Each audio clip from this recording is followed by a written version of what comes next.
Okay, now another question for you, Phoenix. What are leprechauns? Yes.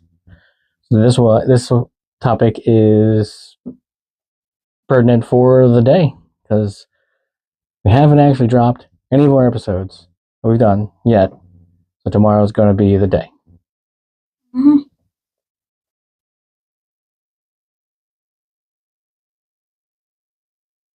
You're like, where are we getting bugged? Oh, somebody's walking by. Maybe a cat. Anyway, we'll leave it in the episode. That's fine. I took a bunch of notes. I don't know if you read over all the notes. No? You didn't read over all the notes? It's fine. I can read them. But up front, we need to say that we are only attempting to pronounce these words phonetically with our American-based education. So we will most certainly be pronouncing things wrong. Have you looked into how Irish or Gaelic? It's not like an American alphabet. A is not always, well, I guess A is always on, but to us, THs sound like that or with, but in Gaelic or Irish, it's more like an H. That's what I have in here. Here, I'll read over this. The ancient Celts believed in a world that was alive with spirits. Every river, hill, tree, and stone might be home to a supernatural being.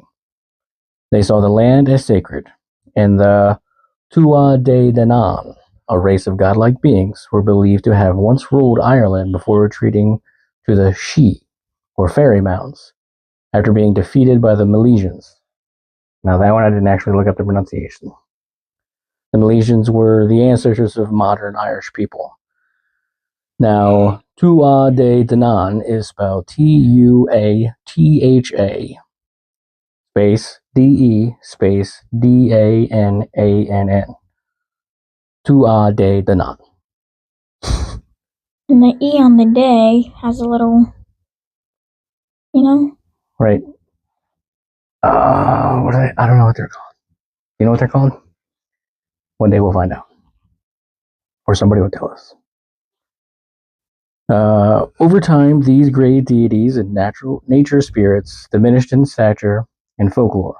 Gods became fairy folk, and some of those fairy folk became smaller, localized spirits like leprechauns. Now, describe, without reading anything else, describe a leprechaun to me. Short, orange-haired man that wears all green with a buckled belt and buckled shoes and a buckle on the hat. They wear a top hat and they pinch people who don't wear green. On St. Patrick's Day. That's the very, very basic modern lore of leprechauns. You said orange beard and hair. You didn't say ginger. That's okay. But that's how we know leprechauns today, as those kinds of beings. You said short. Mm-hmm. So they became smaller, localized spirits like leprechauns. So they were kind of not fairy size, but definitely small. Like, when you say small, how small? Like, I'm thinking like toddler size. Oh, that just a Small. Okay. Small human. So not like fairy size, not handheld. No, not that small. Because at the end of rainbows, they have their pot of gold. How to be able to reach that? All right. Dig it. Some scholars think leprechauns might be echoes of these ancient gods or land spirits. They became household or solitary spirits as belief in the old ways faded. Where once there might have been a powerful nature deity guarding a spring or a tree, now there was a solitary leprechaun hiding his gold. In fact, leprechauns have many traits similar to here's another one, Aes-Sidhe, spelled Aessidhe. Well, that was up in the first part. The she is spelled Sidhe, where it's a fairy mound. But the Ishi are fairy folk who were the remnant of the Tua de Danann. The Shi were tied to specific places, hills, lakes, or forests, and leprechauns often appear in isolated natural settings like forests, glades, or near ancient mountains, fairy forts. Some traditions hold that leprechauns live underground, which echoes the Shi dwelling in burial mounds or rats, ancient forts. So we're getting real deep into some leprechaun lore with all these notes. Mm-hmm. In many older belief systems, earth spirits were linked to the wealth of the land, with fertility for crops and hidden treasures underground. Leprechauns are traditionally seen as guardians of buried gold. Some say these hoards come from ancient times, possibly left behind by Vikings or hidden during wars. But the deeper mythic root ties them to the earth's riches itself. Did you want to read any of this? Or do you want me to keep reading?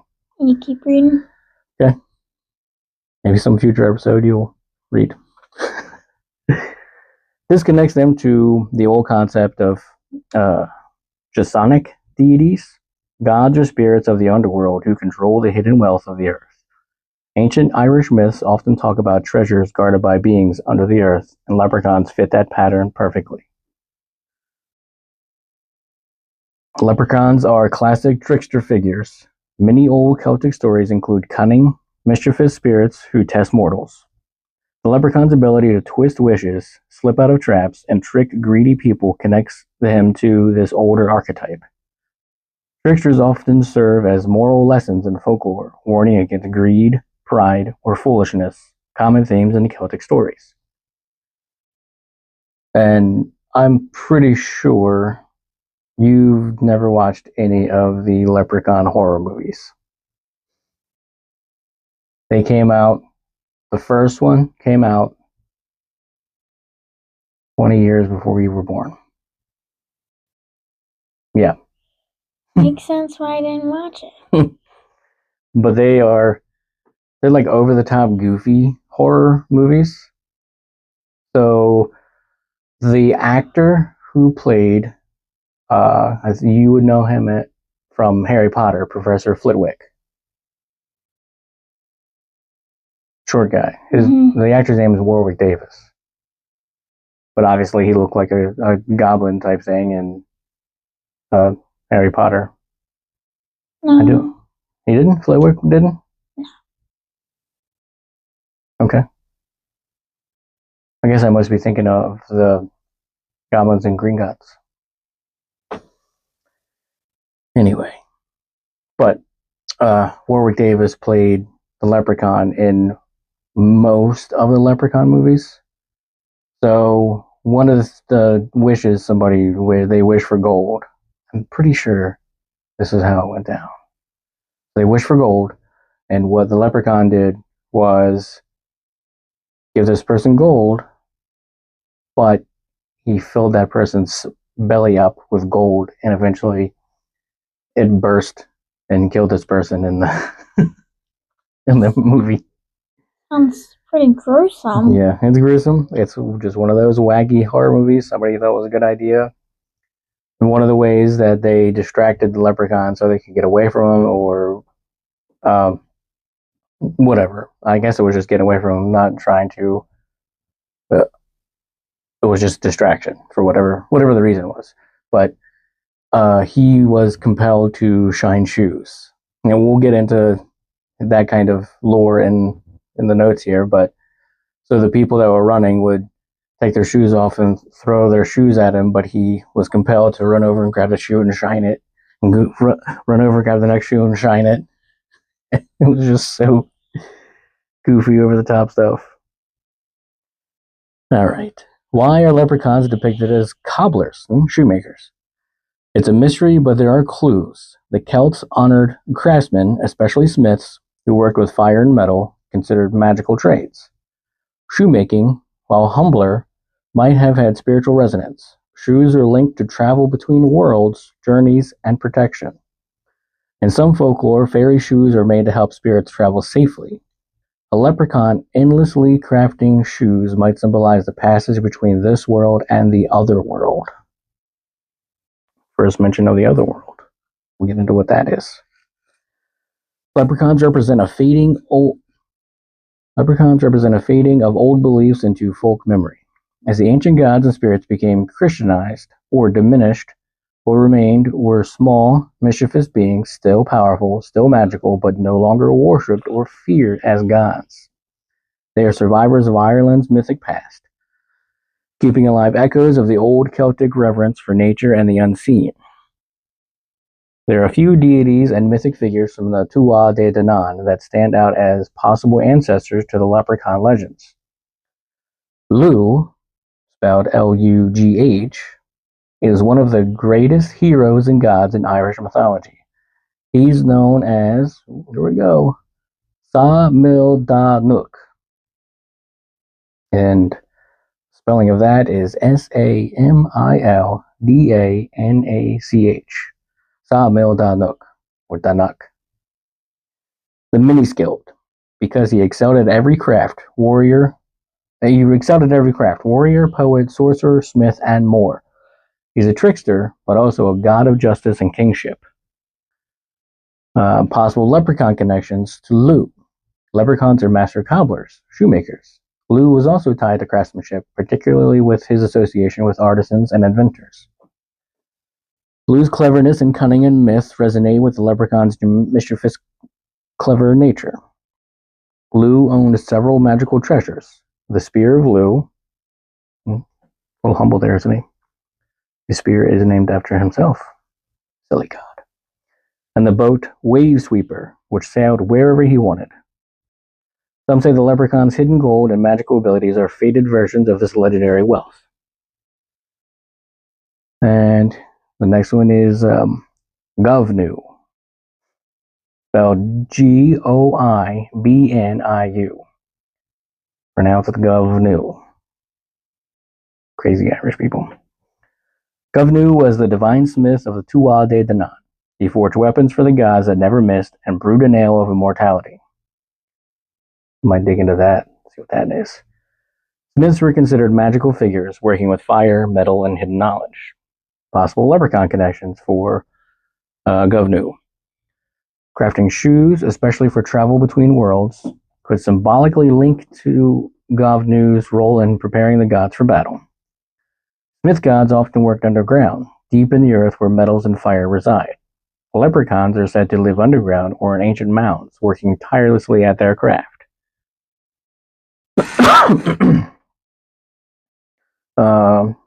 Here's another fun one. Dian Caked. I'm gonna go with caked.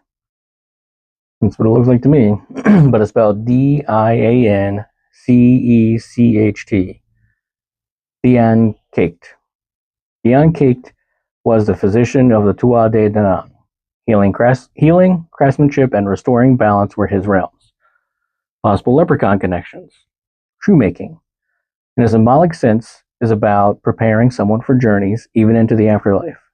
Leprechauns might carry an echo of this idea, providing something vital for passage between realms, just as Dian Caked mended bodies for battle or rebirth. As a healer and magician, Dian Caked had access to knowledge ordinary mortals didn't. Leprechauns, often solitary and secretive, mirror this role as keepers of secret places and treasures. And here's one that's a bit more phonetically American friendly. Dagda, spelled D-A-G-D-A. The Dagda is the father figure of the Tuatha De Danann, a god of abundance, fertility, and wisdom. He's often portrayed as a jovial, somewhat bumbling giant of a man with immense power. He carried a massive club that could kill with one end and restore life with the other. He also had a bottomless cauldron and never ran out of food. That'd be handy. Cauldron for food? A bottomless cauldron. For food? Yeah, why not? Like a big stew. Yeah. When you think of cauldron, you probably think of witches. It's a big cauldron on a bonfire or something. Think a big black pot. That's maybe where the pot of gold came from. Could be. But it was a bottomless cauldron of food. That'd be handy. Chocolate coins. Bottomless chocolate coins. Very specific. The Dagda's possible leprechaun connections. The Dagda's control over abundance and treasure may have filtered down into the folklore of leprechauns hoarding gold. There you go. Though powerful, the Dagda had a trickster element to him. Stories of his lewd escapades and humorous dealings with other gods show the kind of playful, sly nature we see in leprechaun stories. The East She. I remembered how to pronounce it because I didn't put how to pronounce it for this line. The East She were the fairy folk descended from the Tuatha De Danann. After being defeated, they retreated into the She and became the spirits who rule the underworld. Leprechauns are often considered one type of East She. Their association with mounds, underground places, and hidden treasures ties directly into ancient beliefs about the underworld. Not the underworld, the other world. An invisible realm that existed alongside ours. There seems to be an ongoing theme. What? With all of these connections. It's like their cleverness and slyness, or their shoemaker, or the hoarding gold. Right. So that's why it seems like every one of these gods have a different connection to leprechauns. It's almost like, I don't know if there's different races of leprechauns, maybe certain leprechauns. Actually, yeah, I think so. We'll get into it, but there's certain leprechauns where some stories say leprechauns will protect a fairy's gold, or they protect their own gold, or they make shoes, or they only clean shoes, or they only make one shoe at a time, or they only clean one shoe at a time. Or they make shoes that help you cross into the other world. I don't know about different versions of leprechauns. I don't know about races. I don't think so. I'm not races, but just like different tribes. Maybe. Who knows? Types. What is the otherworld? Man, I keep saying underworld. Otherworld. What is the otherworld? In ancient Irish and broader Celtic belief, the otherworld was a supernatural realm existing alongside the human world. It wasn't necessarily a heaven or hell, but a place of perpetual youth, beauty, joy, and sometimes danger. That sounds like Neverland from Peter Pan. The Celts believed the veil between this world and the other world was thin, and certain places, hills, lakes, ancient forts, acted as portals.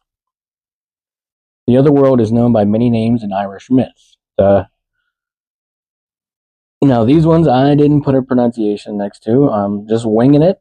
We're going to see where it goes. Tir na Nog, land of eternal youth. Mag Mel, plain of delight. Or the Tech Duin.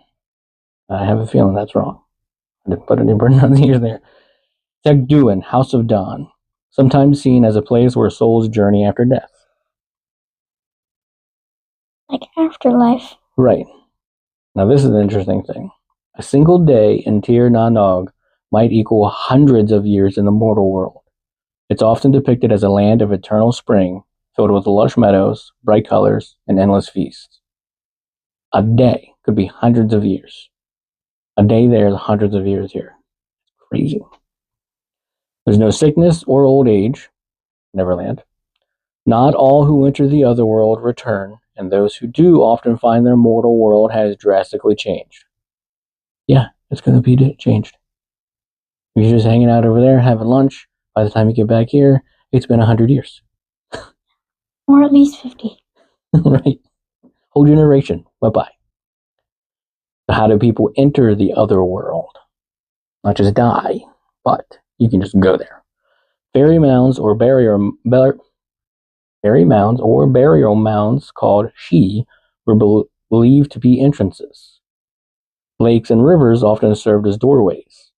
Boats would mysteriously arrive to carry mortals away. That's crazy.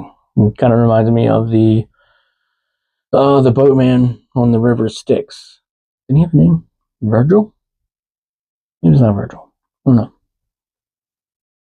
The boatman, River Styx. And, you know that Greek myth? We'll get there one day. I feel like I know it. We'll probably can get to the Greek gods at some point. Egyptian gods, Greek gods, the whole thing. So much mythology. There's so many to choose from. Which one do you like? You still got time. You still got time. I think there's a book called 100 Places to Visit After You're Dead. I think that's what it is. I might try to find that book. But it's about all the different afterlife places that are in all these different myths. So we got the other world here. There's underworld. There's hell with one L where it's frozen. There's hell with two L's where it's hot. There's a bunch of them. We'll talk about different ones. Heaven, Valhalla. Right. Avalon? Is that King Arthur's? No, he had Camelot, but I think when they died, they went to Avalon. Maybe. Well, we could get into it at some point. Let's see. Boats with animals like a white stag or a horse often led people to the other world, like a questing beast. Here's another fun word. Did you know this? Not Samhain, it's Samhain. Yep. So different times of year, liminal times of year. Samhain and Beltane. If that one is actually pronounced the way it's spelled. For American tongues. Samhain and Beltane were liminal times of year when the veil between worlds was thinnest, allowing for easier passage. Samhain is an ancient Celtic festival celebrated from October 31st to November 1st, marking the end of summer and the beginning of the darker half of the year. Beltane sounds a lot like Halloween. Right. That is, Samhain is one history of Halloween. I think that's where we kind of got it. Right.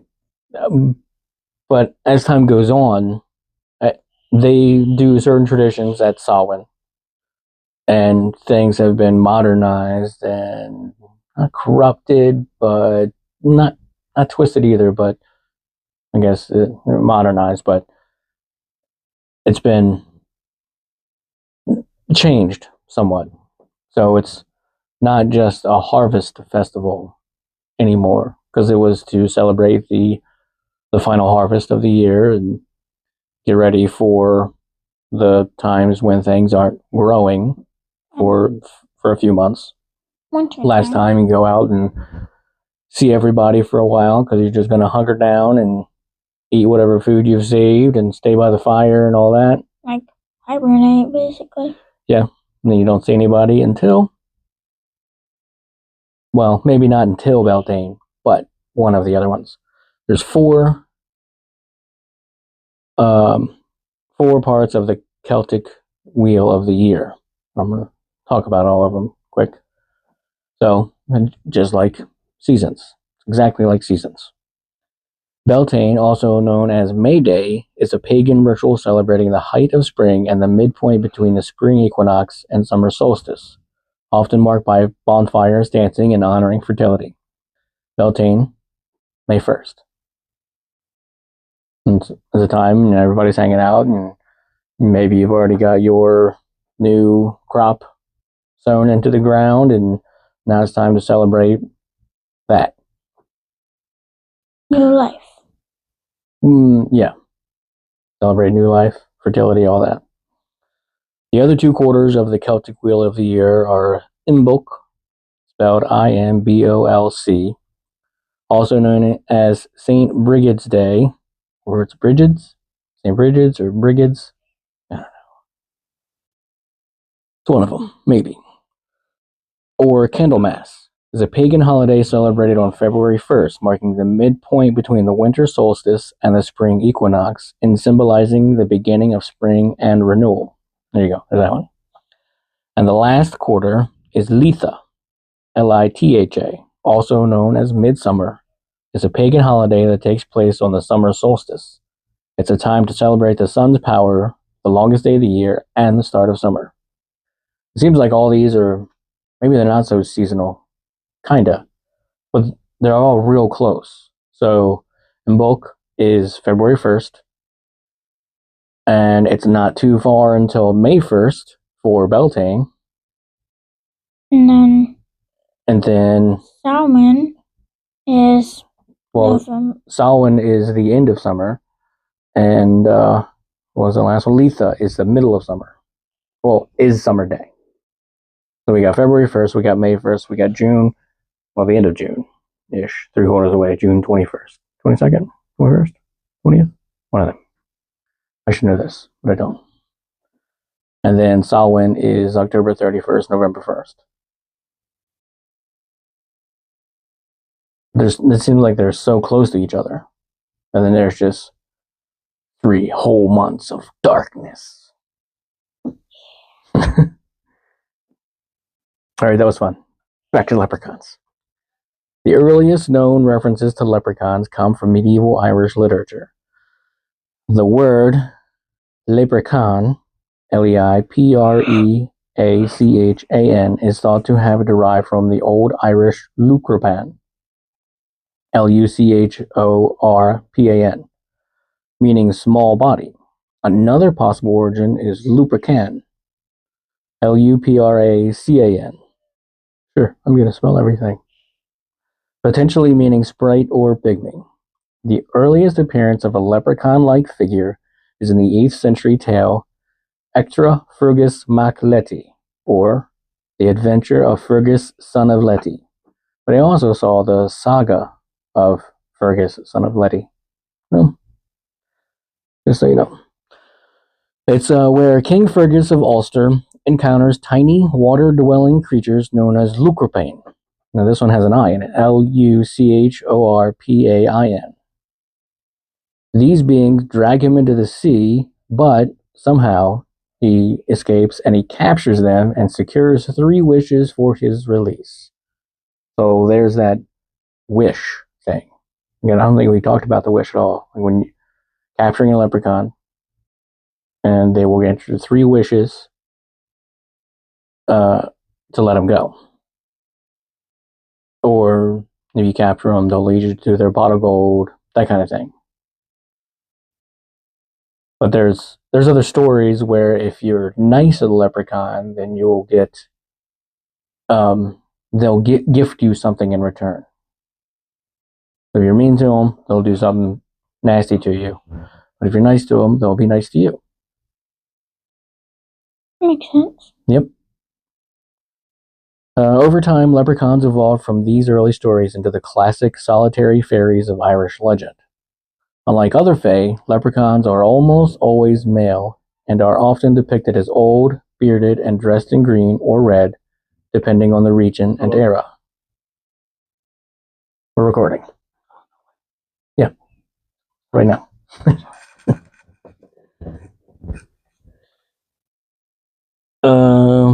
Never heard them being dressed in red. Really?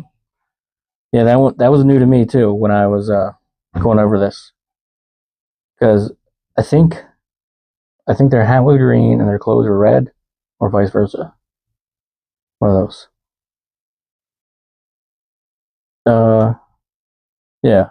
So I don't know how they reproduce. Unlike other fae, leprechauns are almost always male and are often depicted as old, bearded, and dressed in green or red, depending on the region and era.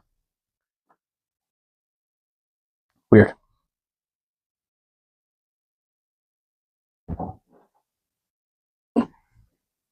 I don't know about the red thing. I've never seen any kind of depiction of a leprechaun dressed in red. I've played some St. Patrick's Day trivia, and one of the questions is what did people used to wear before they started wearing green? And the answer was blue. So I don't know where they got that. And one of the other fake answers was yellow because it was multiple choice. Oh. But there was blue and yellow, so I thought it'd be either those two, because those make green. This made sense, but I don't know where the red is from. I don't know. Or where they wore blue. If it was either green or red. I don't know, I'm trying to think of... My mind is going to natural colors. But natural colors would be maybe like a dark red. Or browns, obviously, because if you just, like, tan the hide of animals, they're just brown, right? Or you dye them with, I guess blueberries are naturally blue or purple. The sky.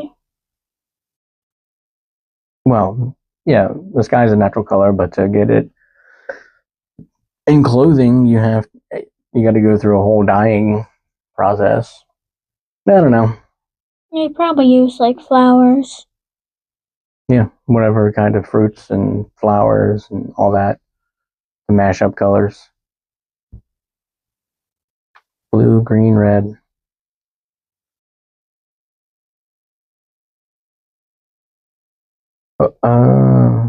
Yeah.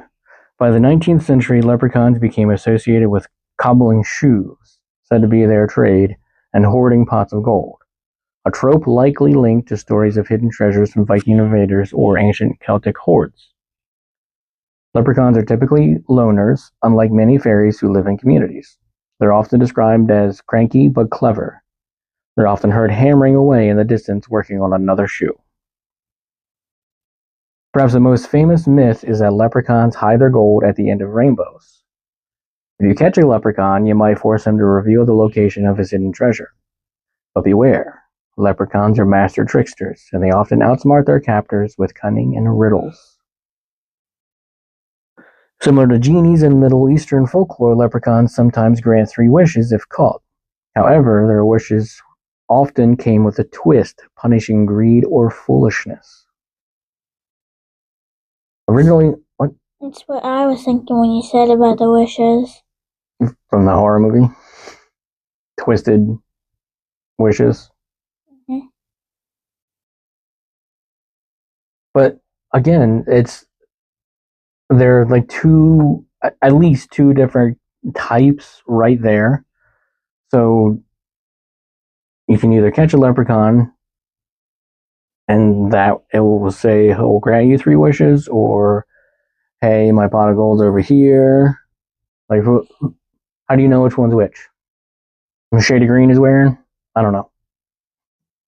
Whether he's wearing green or red? Who knows? Oh, here we go. Originally, leprechauns were described wearing red jackets and hats, with some regional variations.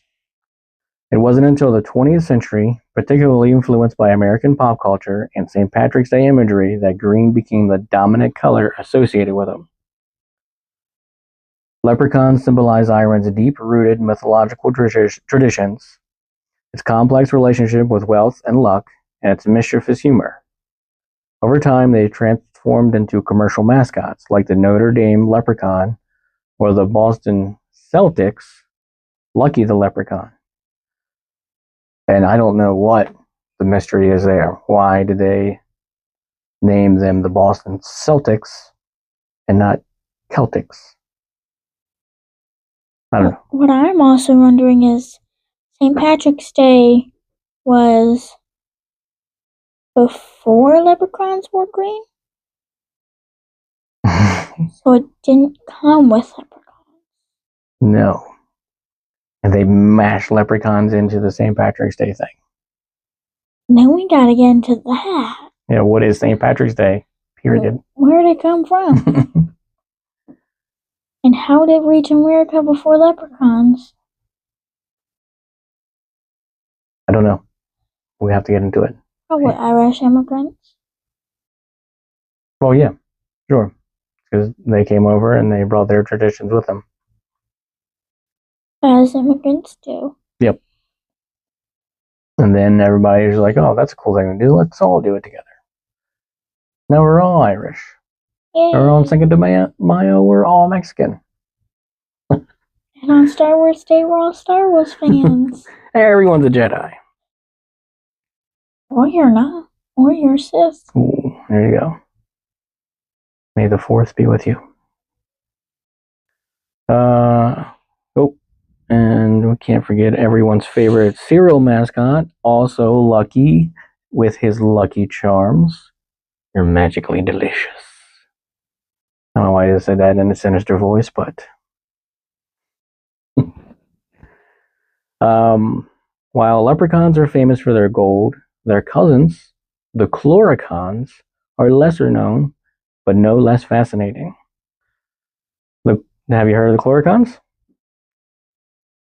Okay, here we go.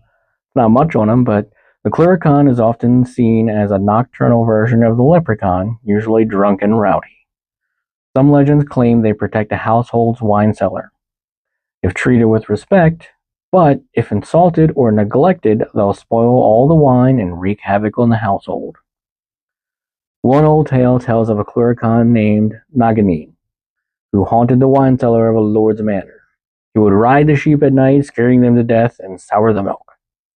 Only when the family left offerings of fine wine and butter did Naganin calm down and become more of a protector than a menace. In a darker variation of the leprechaun's cobbler trade, some legends describe leprechauns making one shoe instead of a pair.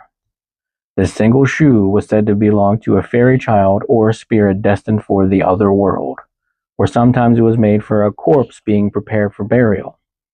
Finding a leprechaun making a single shoe was considered an omen of death. There's an old whisper from County Kerry about a man who heard the tap-tap-tapping of a cobbler late at night. When he followed the sound, he found a leprechaun crafting a single tiny shoe. Within days, his eldest son died in an accident. Some believe the shoe was meant for the son's spirit as a journey to the afterlife. While many tales of catching leprechauns end with the captor getting rich or tricked, some darker legends warn of leprechauns who deliberately grant twisted wishes to punish human greed. There's a story from Connacht, about a farmer who captured a leprechaun and demanded to be the richest man in the valley. And here's the twisted part. The leprechaun agreed, but cursed the land so that everyone else starved and the farmer was left alone with his gold and no one to trade with or talk to. Some say that farmer lost his mind, wandering the empty hills until he vanished. So, he became the richest man in the valley because there was nobody else left. He became the only man in the valley. Some legends suggest leprechauns are guarding their gold, but aren't guarding their gold, but instead are appointed as wardens over fairy treasure. They're bound by ancient oaths to protect this wealth. In this version, leprechauns aren't misers, but prisoners of duty. If they fail to guard it, they face severe punishment from the fairy court. In one legend, a leprechaun named Lorcan was captured and forced to reveal his gold.